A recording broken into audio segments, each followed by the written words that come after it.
തദ്ദേശ ഭരണ തെരഞ്ഞെടുപ്പ് കഴിഞ്ഞതോടുകൂടി BJPക്ക് കേരളത്തിൽ വലിയൊരു ശക്തിയായി മാറാൻ സാധിക്കുമെന്ന് ഏതാണ്ട് CPM തിരിച്ചറിഞ്ഞു. അതുകൊണ്ട് തന്നെ ഈ BJP എന്ന് പറയുന്ന പാർട്ടിക്ക് എപ്പോഴും അടിത്തറ ഒരുക്കി കൊടുക്കുന്ന RSS എന്ന് പറയുന്ന സംഘടനയാണ്. ഒരുപക്ഷെ ലോകത്തിലെ തന്നെ ഏറ്റവും വലിയ ഒരു സംഘടന എന്നറിയപ്പെടുന്നു RSS ആണ്. ഈ RSS എടുക്കുന്ന പല തീരുമാനങ്ങളോടും ഇനി പിണറായി വിജയൻ സർക്കാരിന് യോജിച്ചു പോകേണ്ടി വരും. പറഞ്ഞു വരുന്നത് എന്താണെന്ന് വെച്ചാൽ, ഇപ്പോൾ ഈ സാങ്കേതിക സർവകലാശാല വൈസ് ചാൻസലറുടെ നിയമനവുമായി ബന്ധപ്പെട്ട് ഈ പറയുന്ന ഗവർണർ എടുക്കുന്ന ചില നിലപാട്, ഇനി പിണറായി വിജയൻ എടുക്കുന്ന നിലപാട്, ഈ രണ്ടുപേരും തമ്മിൽ വലിയ പോരാട്ടമാണ്. ഒടുവിൽ ഇപ്പോൾ എന്ത് പറ്റിയെന്ന് പറഞ്ഞാൽ, സാങ്കേതിക സർവകലാശാലയുടെ VC ആയിട്ട് ഡോക്ടർ ജിസ തോമസിനെ നിയമിക്കാനായിട്ട് തീരുമാനിക്കുന്നു, അല്ലെ അംഗീകരിക്കുന്നു. ഇത് ഗവർണറുടെ നോമിനിയാകുന്നു. ഇനി പിണറായി വിജയൻ സർക്കാർ ഡിജിറ്റൽ സർവകലാശാലയുടെ നോമിനിയായിട്ട് ഡോക്ടർ സജി ഗോപിനാഥിനെയാണ് നിർദ്ദേശിച്ചത്. അതും ഏതാണ്ട് ഗവർണർ അംഗീകരിച്ചു. ചുരുക്കം പറഞ്ഞാൽ ഗവർണർ എന്ന് പറയുന്നത് ഒരു RSSകാരൻ. അദ്ദേഹത്തിൻ്റെ നിലപാടുകളോട് ഇനി CPMന് യോജിച്ചേ പറ്റൂ. ഈ രീതിയിലേക്കാണോ കാര്യങ്ങൾ നീങ്ങുക? അല്ല, ഇത് നമ്മൾ പ്രതീക്ഷിച്ചതാണ്. ഇതിൻ്റെ ഒരു കുഴപ്പം എന്താ വെച്ചാൽ, കേരളത്തിൻ്റെ ഒരു അന്തരീക്ഷം നമ്മൾ എപ്പോഴും കാണുന്നുണ്ട്. ഈ ഗവൺമെന്റ് പോര്, അതിൻ്റെ ഒരു ചരിത്രം എടുത്ത് നോക്കൂ. അത് തുടങ്ങിയത് എന്നാ? ആരിഫ് മുഹമ്മദ് ഖാൻ വന്ന കാലം തൊട്ടാ. അദ്ദേഹത്തിന്റെ കാലാവധി പൂർത്തിയാക്കി അദ്ദേഹം ബീഹാർ ഗവർണറായി പോകുന്നത് വരെ അദ്ദേഹത്തിന് എന്തെങ്കിലും പറ്റിയോ?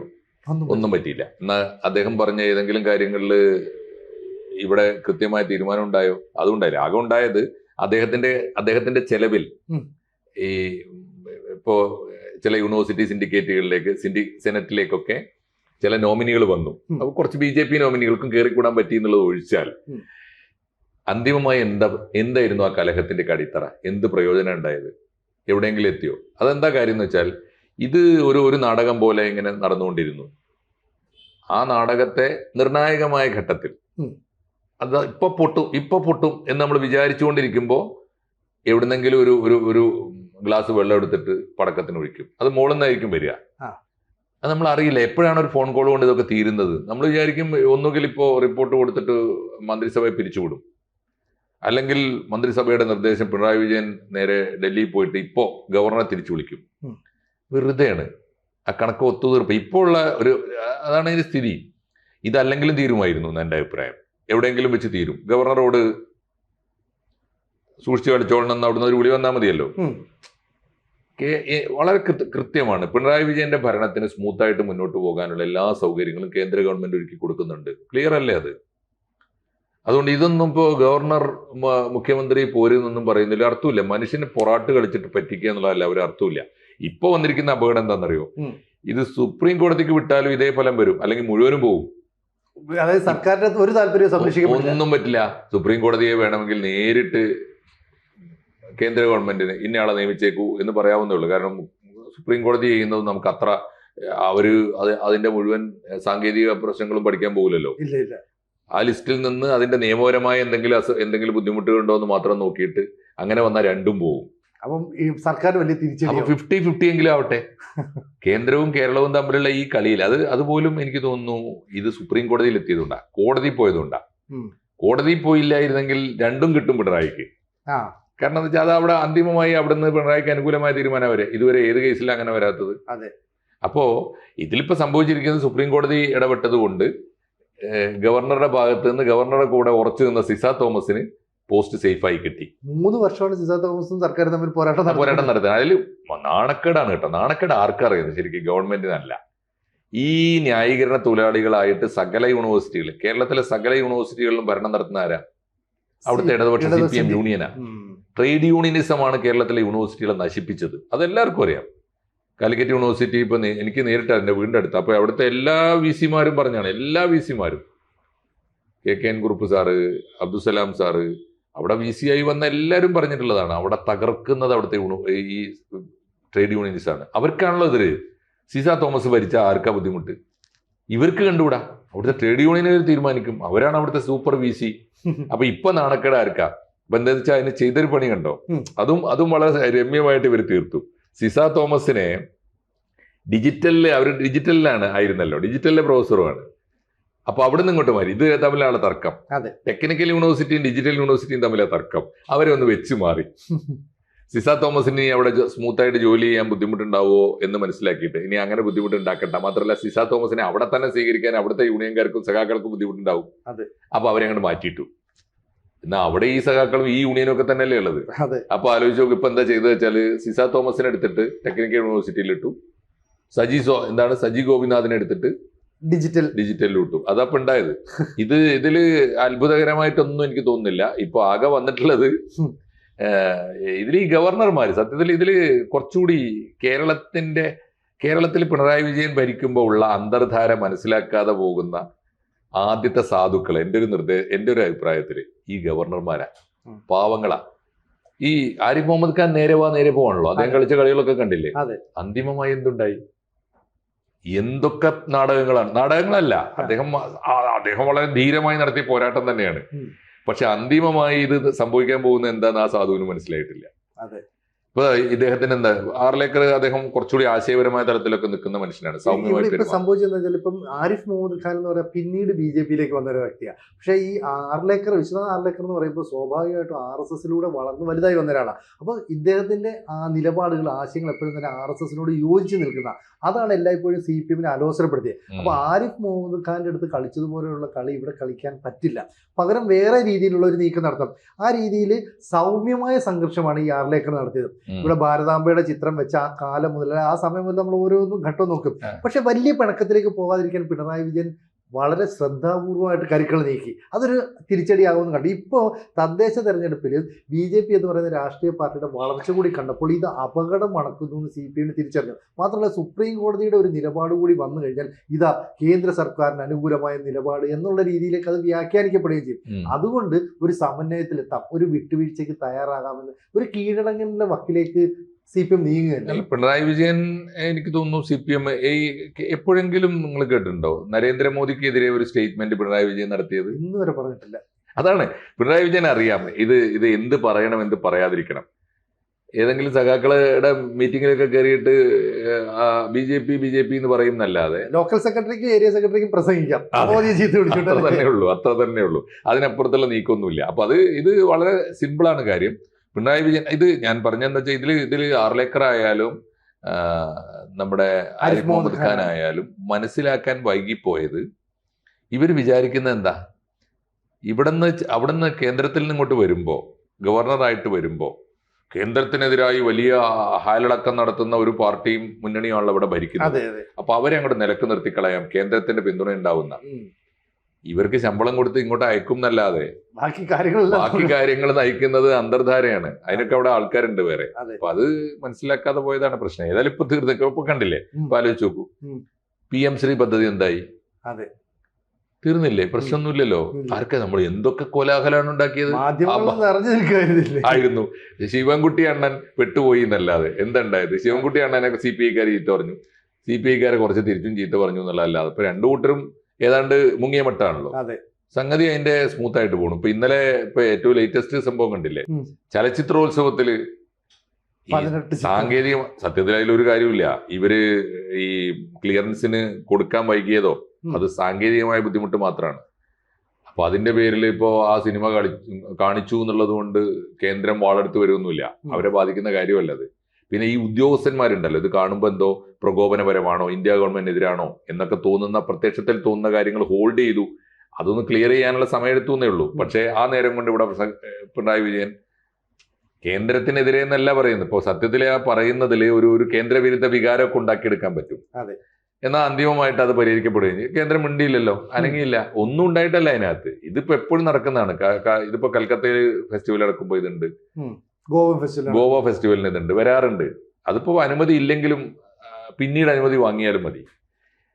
അത്രേ ഉള്ളൂ അതിന്റെ കാര്യം. ഇതൊക്കെ ഇത്തരം ഇഷ്യൂസിൽ ഇപ്പൊ സത്യത്തിൽ നടക്കുന്നത് കേന്ദ്രവും കേരളവും തമ്മിൽ നമ്മൾ വിചാരിക്കുന്ന പോലെ അല്ല.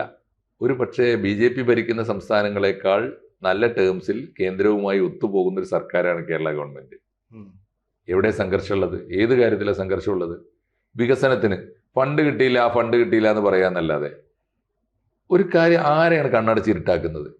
എല്ലാ മേഖലയിലും വികസനം. ഇപ്പം വിഴിഞ്ഞം തുറമുഖം അതാരാ ചോദിച്ചത്? കേന്ദ്ര സർക്കാരില്ല. പക്ഷേ കേരള സർക്കാരിന്റെ അഭിമാനം ഒന്നും വേണ്ട. നിങ്ങളിപ്പോ ഞാൻ നിരന്തരം യാത്ര ചെയ്യുന്നല്ലേ, സിനു വെറുതെ കാസർഗോഡ് നിന്ന് തിരുവനന്തപുരം വരെ യാത്ര ചെയ്ത് നോക്കൂ. ബൈ റോഡ് എന്താ വികസനം? പോട്ടെ, ബൈ റെയിൽ യാത്ര ചെയ്ത് നോക്കൂ. സ്വാതന്ത്ര്യം കിട്ടിയിട്ട് ഇന്ന് വരെ ഒരു തുള്ളി പെയിന്റ് അടിച്ചിട്ടില്ലാത്ത എത്രയോ റെയിൽവേ സ്റ്റേഷനുകൾ പ്രത്യേകിച്ച് മലബാറിൽ ഉം. എല്ലാ റെയിൽവേ സ്റ്റേഷനിലും പൊളിച്ച് മാറ്റി പണിയാണ്. ഉം. ഓരോ കൊച്ചു റെയിൽവേ സ്റ്റേഷൻ, ഞങ്ങളുടെ നാട്ടിലെ കൊച്ചു ഫറോക്ക്, തിരുനാവായ എന്നൊക്കെ പറഞ്ഞ കടലുണ്ടി എന്നൊക്കെ പറഞ്ഞ വല്ലപ്പോഴും ഒരു വണ്ടി നിർത്തുന്ന സ്റ്റേഷനാണ്. ഇപ്പം ട്രെയിനിൽ കാണുമ്പോൾ ഞെട്ടിപ്പോകും അല്ലേ? വലിയ ആ സ്റ്റേഷൻ സ്റ്റേഷൻ എല്ലാം പുതിയ സ്റ്റേഷനുകളാണ്. കോടികളാണ് ഓരോ സ്റ്റേഷനിലും ചെലവിടുന്നത്. അപ്പൊ ഇതിനൊക്കെ ഫണ്ട് ഉണ്ടായിരുന്നു. ഇത് എപ്പോഴാണ് കിട്ടുന്നത്?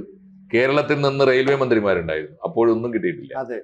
അപ്പൊ അർഹതയുള്ള ആൾക്കാരും ചോദിച്ച് മേടിക്കാൻ കഴിഞ്ഞില്ലെങ്കിലും കൊടുക്കാൻ മനസ്സുള്ള ഒരു സർക്കാർ ഉണ്ടെങ്കിൽ ഇതൊക്കെ സംഭവിക്കും. കൊടുക്കാൻ മനസ്സുള്ള കേന്ദ്ര സർക്കാരുണ്ട്. പിന്നെ ആത്യന്തികമായി ഇടതുപക്ഷ സർക്കാരിനോട് ഒരു ഫൈറ്റിന് പോകാൻ കേന്ദ്രം ഇതുവരെ തുനിഞ്ഞിട്ടില്ല. ഏത് കാര്യത്തിലാണ് തുനിഞ്ഞത്? ഏത് കാര്യത്തിലാണ്? കേന്ദ്രത്തെ നിലക്ക് നിർത്തുന്നു. ആരിഫ് മുഹമ്മദ് ഖാൻ വന്നിട്ട് കേരളത്തെ നിലക്ക് നിർത്തുന്നു പറഞ്ഞിട്ട് കാര്യമുണ്ടോ? ആരിഫ് മുഹമ്മദ് ഖാന്റെ തമ്പുരാന്മാര് അതില്ലല്ലോ, ആ വികാരമില്ലല്ലോ. അപ്പൊ അത് ഇവിടെ ഈ ആളുകളെ സത്യത്തിൽ ഇവർ കുറച്ചുകൂടി മര്യാദ കാണിച്ചാൽ മതി. ഇത്തരം ഇഷ്യൂസ്, വളരെ സെന്റിമെന്റലായ ഇഷ്യൂസ് ഉണ്ടല്ലോ, പൊളിറ്റിക്കൽ റൈവലറി ഉണ്ടാക്കുന്ന ഇഷ്യൂസ് തൽക്കാലം ജനങ്ങളുടെ വാർത്തകൾക്കൊന്നും കൊടുക്കാതിരിക്കും. അല്ല, പക്ഷേ ഇതിനകത്ത് പ്രശ്നം എന്താ? ഇപ്പൊ ഈ തദ്ദേശ തെരഞ്ഞെടുപ്പ് വരുന്നു, അല്ലെ നിയമസഭാ തെരഞ്ഞെടുപ്പ് വരുന്നു, ലോക്സഭാ തെരഞ്ഞെടുപ്പ് വരുമ്പോൾ ഈ സമയത്ത് BJP എന്ന് പറയുന്ന കേന്ദ്രം ഭരിക്കുന്ന പാർട്ടിയോട് ശക്തമായി എതിരിടാൻ കഴിയുന്നത് ഞങ്ങൾക്ക് CPM-മാർക്ക് മാത്രമാണെന്ന് ഒരു വികാരം സൃഷ്ടിക്കാനായിട്ട് നിലവിൽ ഭരണകൂടം ശ്രമിക്കുന്നുണ്ട്. സ്വാഭാവികമായിട്ട് അത് വിജയിക്കുകയും ചെയ്യും. കാരണം കേരളത്തിൽ പറയുന്ന പോലെ BJPക്ക് വേറെ ആക്കാൻ സാധിച്ചിട്ടുമില്ല. പക്ഷേ എല്ലാ കാര്യങ്ങളിലും BJPയും ഈ പറയുന്ന പാർട്ടിയും തമ്മിൽ നല്ല ബന്ധമാണ്. ഡൽഹിയിലേക്ക് പിണറായി വിജയൻ പോകുമ്പോൾ എപ്പോഴെങ്കിലും അവിടുത്തെ മന്ത്രിമാർ കാണാൻ അനുമതി നിഷേധിക്കാറുണ്ടോ? ഇല്ല. കൃത്യമായി പ്ലാൻ ചെയ്ത് അവിടെ പോകുന്നു, പദ്ധതികളൊക്കെ മേടിക്കുന്നു. ഈ ഇപ്പം മാഷ് പറഞ്ഞ ഒരു 6 വരി പാത നമ്മുടെ നാട്ടിൽ വരുന്നു. മുഹമ്മദ് റിയാസിന്റെ പോസ്റ്റാണ് വെക്കുന്നത് PWD മിനിസ്റ്റർ എന്ന നിലയിൽ. പക്ഷേ ഫണ്ട് വരുന്നത് കേന്ദ്രത്തിൽ നിന്നാണ്. അപ്പൊ കേന്ദ്രത്തിൽ നിന്ന് ഫണ്ട് വരുന്ന ഫണ്ടൊക്കെ തന്നെ ഇത് കേന്ദ്ര സർക്കാരിന്റെ ആണെന്നും നമ്മുടെ നാട്ടിലെ ആളുകൾക്ക് അറിയില്ലായിരുന്നു. പക്ഷെ ഇപ്പൊ അങ്ങനെയല്ല. ജനങ്ങൾ കുറച്ചുകൂടെ ബോധവാന്മാരായിട്ടുണ്ട്, സോഷ്യൽ മീഡിയയിൽ ഇൻഫ്ലുവൻസ് ഉണ്ടായിട്ടുണ്ട്. അപ്പൊ ഇവിടെ ചുരുക്കം പറഞ്ഞാൽ BJPയോട് ഒരു ഫൈറ്റ് ചെയ്ത് നിൽക്കുകയാണ് ഞങ്ങളത്. CPM സൃഷ്ടിക്കാൻ ശ്രമിക്കുന്നത് ഈ വോട്ട് ബാങ്കിനെ ലക്ഷ്യം വെച്ചാണ്. അടുത്ത തവണ വീണ്ടും ഭരിക്കണമെന്നുള്ളതാണ്. അല്ലാതെ ഈ പറയുന്ന പോലെ CPM-ഉം BJPയും തമ്മിൽ അല്ലെങ്കിൽ കേന്ദ്ര നേതൃത്വമായിട്ട് യാതൊരു തർക്കവും ഇല്ല. അങ്ങനെ തന്നെ നമ്മൾ മനസ്സിലാക്കേണ്ടത്. തീർച്ചയായിട്ടും ഒരു തർക്കവുമില്ല, അടിസ്ഥാനപരമായ ഒരു തർക്കവുമില്ല. അത് ജനങ്ങൾ മനസ്സിലാക്കിയാൽ നമുക്ക് ഈ കിട്ടുന്ന ന്യൂസ് ടിപ്സ് ഉണ്ടല്ലോ, ഓരോ ദിവസവും ആവശ്യമില്ലാത്ത കുറെ സെന്റിമെന്റ്സ് ഉണ്ടാക്കി എടുക്കുകയാണ്. കേന്ദ്രത്തിനെതിരെ കേരളം കത്തിക്കാൻ പോകുന്നു, കേന്ദ്രം കേരളത്തെ അങ്ങോട്ട് അവസാനിപ്പിക്കാൻ പോകുന്നു. അത്തരത്തിലുള്ളൊരു വികാരമൊന്നും ഉണ്ടെന്ന് എനിക്ക് തോന്നുന്നില്ല. മാത്രമല്ല കേരളം കേന്ദ്രത്തോട് കാര്യമായി ഫൈറ്റ് ചെയ്യാൻ പോയിട്ടുണ്ടോ? ഇല്ല, പോയിട്ടില്ല. നിയമപരമായി പോരാട്ടത്തിന് പോയത് തമിഴ്നാടല്ലേ? തമിഴ്നാട് ഫൈറ്റ് ചെയ്തപ്പോൾ നമ്മൾ പിന്നെ നിവൃത്തിയില്ലാതെ ഒരു കക്ഷി ചേർന്നു എന്നല്ലാതെ. ഒന്ന് ആലോചിച്ച് നോക്കൂ. തമിഴ്നാട്ടിലെ ഈ രവി എന്ന ഗവർണർ തമിഴ്നാട് ഗവൺമെന്റിനോട് കാണിച്ചതിനേക്കാൾ എത്രയോ വലിയ ഫൈറ്റാണ് ഇവിടെ ആരിഫ് മുഹമ്മദ് ഖാൻ കാണിച്ചത്. എന്നിട്ട് നമ്മൾ കേസിന് പോയോ? അപ്പൊ നമ്മള് ഇതൊക്കെ ഒരു ലോ പ്രൊഫൈലിലേ പോയിട്ടുള്ളൂ. കേന്ദ്രത്തോട് ഏറ്റുമുട്ടാനുള്ള ആ രീതി പ്രത്യക്ഷത്തിൽ ഇപ്പൊ കേന്ദ്രത്തോട് ഏറ്റുമുട്ടാൻ പോവാത്തത് അത് പിണറായി വിജയന്റെ കേസുകൾ രക്ഷപ്പെടാനാണ്, പിണറായി വിജയന്റെ കുടുംബത്തിന്റെ അഴിമതികൾ രക്ഷിക്കാനാണ്, പിണറായി വിജയന്റെ SNC ലാവലിൻ കേസ് അങ്ങനെ മാറ്റിവെച്ചുകൊണ്ടേയിരിക്കാനാണെന്നൊക്കെ നമുക്ക് വേണമെങ്കിൽ ആരോപിക്കാം. പക്ഷേ നെറ്റ് റിസൾട്ട് ആ കുടുംബത്തിനല്ല കിട്ടുന്നത്, കുടുംബത്തിന് മാത്രമല്ല കിട്ടുന്നത്, കുടുംബത്തിന് കിട്ടുന്നുണ്ടാവും. അത് പേഴ്സണലായിട്ട് പരസ്പരം രക്ഷിക്കുന്നത്. അത് ഏത് കാലത്താണ് രാഷ്ട്രീയ പാർട്ടികൾ പരസ്പരം രക്ഷിക്കാത്തത്? ഇവിടുത്തെ ഏത് കേസിലാണ് പരസ്പരം രക്ഷിക്കാത്തത്? ഇവിടെ ആവാമെങ്കിൽ ഇവിടെ കടുത്ത കീരിയും പാമ്പും പോലെ പരസ്പരം പൊരുതുന്ന UDF-ഉം LDF-ഉം പരസ്പരം രക്ഷപ്പെടുത്തിയിട്ടില്ലേ? കോഴിക്കോട് ഐസ്ക്രീം കേസ് ആരാ രക്ഷപ്പെടുത്തിയത്? ഇപ്പോൾ ഏറ്റവും ഒടുവിലത്തെ ISRO ചാരക്കേസ് ആരാ രക്ഷപ്പെടുത്തിയത്? ഇങ്ങനെ എടുത്തു കഴിഞ്ഞാൽ എപ്പോഴും എതിരാളികളെ കൂടി രക്ഷിക്കുന്ന ഒരു പാരമ്പര്യം ഇവിടെ ഉണ്ടല്ലോ. അതേ സമയത്ത് ഇപ്പോഴത്തെ സ്ഥിതി എന്താ? ഇപ്പോഴത്തെ സ്ഥിതി വ്യക്തിപരമല്ല, കേന്ദ്രവുമായി ഒരു നല്ല ടേംസിൽ പോകുന്നതിന്റെ ഗുണം കേരളത്തിന് കിട്ടുന്നുണ്ട്. നമ്മളത് കാണണമല്ലോ. ഭരിക്കുന്നത് പിണറായി വിജയനാവട്ടെ മറ്റാരാവട്ടെ, പ്രത്യക്ഷത്തിൽ ഈ മാറ്റം നമ്മൾ കാണുന്നില്ലേ? അപ്പൊ അതുകൊണ്ട് ഇതിപ്പോ ഈ കേരള കേന്ദ്ര പോരാട്ടം എന്തോ വലിയ ബദർ യുദ്ധം പോലെ യുദ്ധം നടക്കാൻ പോകുന്നു എന്നൊക്കെയുള്ള ഒരു ധാരണ ഉണ്ടാക്കേണ്ട ഒരു കാര്യമില്ല. എനിക്ക് തോന്നുന്നു നല്ല ടേംസിൽ പോകുന്നുണ്ട് ഇപ്പോ. അത് ഇവര് തമ്മിൽ ഉള്ള അന്തർധാരയുടെ കാര്യങ്ങൾ എന്താവട്ടെ, നമുക്കത് വിട്ടേക്കാം. നമുക്ക് എപ്പോഴാണ് അത് പൊളിറ്റിക്കൽ ഇഷ്യൂ ആകുന്നത്? ഇതിന്റെ ഗുണം ആർക്കാണ്? ഞാൻ പ്രകടമായി കാണുന്നത് നമുക്കില്ല എന്ന് പറയാൻ പറ്റുമോ? പ്രകടമായിട്ട് കാണുന്നുണ്ട്. ഈ പിണറായി വിജയന്റെ കാലത്താണ്, പിണറായി വിജയൻ കേരളം ഭരിക്കുന്ന കാലത്താണ് കേന്ദ്രത്തിൽ നിന്ന് ഇത്രയേറെ പ്രകടമായ വികസന പദ്ധതികൾ നടക്കുന്നത്. ആർക്കാ നിഷേധിക്കാൻ പറ്റിയപ്പോ അത്? പിന്നെ ഈ നമ്മുടെ ഡിസാസ്റ്റർ ഫണ്ട് കുറഞ്ഞുപോയി, അതൊക്കെ ഏത് ഗവൺമെന്റും തമ്മിൽ നടക്കുന്ന തർക്കങ്ങളാണ്. അപ്പൊ ഇത് നമ്മൾ നമുക്കിപ്പോ പറയാവുന്നത്, ആശംസിക്കാവുന്നതും ആഗ്രഹിക്കാവുന്നതും കേരളവും കേന്ദ്രവും തമ്മിൽ രമ്യതയിൽ പോട്ടേന്നേ. അതെ. ഇപ്പം VC-മാരെ നിയമിച്ചപ്പോൾ 1:1 അതാ ധാരണയിൽ നിന്നാ പിന്നെ സ്ഥിരമായിട്ട് അങ്ങോട്ട് പോയിക്കോട്ടെ. ഈ ബ്യൂറോക്രാറ്റുകൾ ഏതേവൻ VC ആയാലും നമുക്ക് എന്താ കാര്യം? അതെ. CPM-കാരനിരുന്നാലും BJP-കാരനിരുന്നാലും യൂണിവേഴ്സിറ്റിയിൽ എന്താ ഒരു മലമറിക്കാൻ പറ്റുമോ? അവർക്ക് മൗലികമായി അവിടെ ഒന്നും ചെയ്യാനില്ല. അവിടെ ഒരു സിസ്റ്റം ഉണ്ട്, യൂണിവേഴ്സിറ്റിക്ക് ഒരു സിസ്റ്റം ഉണ്ട്, അതനുസരിച്ചല്ലേ പോവുള്ളൂ. പിന്നെ അവിടെ ഈ പറഞ്ഞ ട്രേഡ് യൂണിയൻ ഭരണമാണ്. പിന്നെ ആര് VC ആയാലും എന്താ നമുക്ക്? അപ്പൊ അതുകൊണ്ട് കേന്ദ്രവും കേരളവും തമ്മിൽ സ്ഥിരമായി ഒരു പാറ്റേൺ പോയിക്കോട്ടെ എന്ന് എന്റെ അഭിപ്രായം. എന്താ വെച്ചാൽ 2 VC ഒഴിവ് വന്നാൽ 1:1 എന്ന് പറയില്ല, മാനേജ്മെന്റും ഗവൺമെന്റും എന്ന് പറയുന്ന പോലെ 1:1 2 VC-മാർ ഒഴിവ് വന്നാൽ ഒന്ന് അവിടെ വിളിച്ചു ചോദിക്കുക, സമാധാനപൂർവ്വം പോയിക്കോട്ടെ. 3 പേരാണ് ഒഴിവ് വരുന്നെങ്കിൽ ഇത്തവണ നിങ്ങൾക്ക് തരാം, അടുത്ത തവണ ഞങ്ങൾ ചെയ്തോളാം എന്നുള്ള രീതിയിലേക്ക് ധാരണയിൽ പോയാൽ പോരെ. എന്തിനാണ് വെറുതെ ഈ മാധ്യമങ്ങൾക്ക് വാർത്ത ഉണ്ടാക്കുക, അവിടെ തല്ലുക, കസേര മാറ്റിയിടുക, എന്നിട്ട് സെനറ്റ് കൂടിയിട്ട് ഇവരെ പുറത്താക്കുക? യൂണിയൻ നേതാക്കളും ഈ VC-മാരും ഒക്കെ തമ്മിൽ ഒരു പണി എന്താ സംഭവം എന്നറിയോ? പണി ജോലി കിട്ടിക്കഴിഞ്ഞാൽ പിന്നെ ഒരു പണിയില്ലാത്തൊരു കൂട്ടരാണ് ഈ, പ്രത്യേകിച്ച് യൂണിവേഴ്സിറ്റികളിലൊക്കെ ഉണ്ട്. എപ്പോ പോകും എപ്പോ വരും. ഇപ്പോഴല്ലേ കുറച്ചെങ്കിലൊക്കെ മാറിയത്. എന്റെ കാലിക്കറ്റ് യൂണിവേഴ്സിറ്റിയൊക്കെ ഒരു കഥയായിരുന്നു. രാവിലെ വന്നിട്ട് ഒപ്പിടുന്നത് കാണാം. രാവിലെ തന്നെ അതും എപ്പോഴെങ്കിലും 10:00-ഓ 11 മണിക്കോ വന്നിട്ട് ഒപ്പിടും. പിന്നെ ഏത് വഴിക്ക് പോയി എന്നറിയില്ല. നമ്മളൊരു ആവശ്യത്തിന് സർട്ടിഫിക്കറ്റിന്റെ കാര്യത്തിന് യൂണിവേഴ്സിറ്റി സെക്ഷനിൽ ആളുണ്ടാവില്ല, പോരും എന്ന് പറഞ്ഞാൽ അങ്ങനെ ആള് നോക്കുമ്പോൾ പ്രസന്റ് ആണ്. അപ്പൊ അതായത് ഇപ്പൊ പണിയില്ലാത്ത ശമ്പളക്കാരായ കുറെ ആളുകൾ, 1ഉം 2ഉം അല്ല, ആ നിയമനങ്ങളിലൊക്കെ രാഷ്ട്രീയം ഉണ്ടാവും. അപ്പൊ അത്തരക്കാര് നശിപ്പിച്ചിരുന്ന ഒരു കേരളമല്ലേ. അപ്പൊ കേരളത്തെ കുറെ കൂടി ഏറ്റവും ചുരുങ്ങിയ സംഘർഷം, അവർക്ക് ഇങ്ങനെ ആവശ്യമില്ലാത്ത പ്രക്ഷോഭം നടത്താൻ, പ്രകടനം നടത്താൻ, ഇടക്കിടക്ക് പ്രമേയം പാസ്സാക്കാൻ, കാര്യങ്ങൾ ഉണ്ടാക്കി കൊടുക്കണ്ടെന്നേ, ഒരു ധാരണയിൽ പോട്ടെ. അതാണ് ഏറ്റവും നല്ലത്. ഇത് നല്ല മാതൃകയാണ്. 2 VC-മാരുടെ ഒഴിവ് വരുമ്പോൾ 1:1 ഒരു കോടതിയിലും വേണ്ട, വേഗം തീരുമാനിച്ചോളൂ. അത് ഞാൻ പറഞ്ഞ കാലാകാലം അങ്ങനെ ആയിക്കോട്ടെ. കേന്ദ്രം കോൺഗ്രസ് ഭരിക്കുകയാണെങ്കിൽ ഒരു VC കോൺഗ്രസ് നിയമിച്ചോട്ടെ, ഒരു VC ഇവിടെ ആരാണോ ഭരിക്കുന്നത് അവരും തീരുമാനിക്കട്ടെ. അങ്ങനെ തീരുമാനിക്കുന്നത് നല്ലത്. കൂടുതൽ വാർത്തകളും വിശേഷങ്ങളും നിങ്ങളിലേക്ക് എത്താൻ ABC മലയാളം സബ്സ്ക്രൈബ് ചെയ്യുക, ബെൽ ബട്ടണും അമർത്തുക.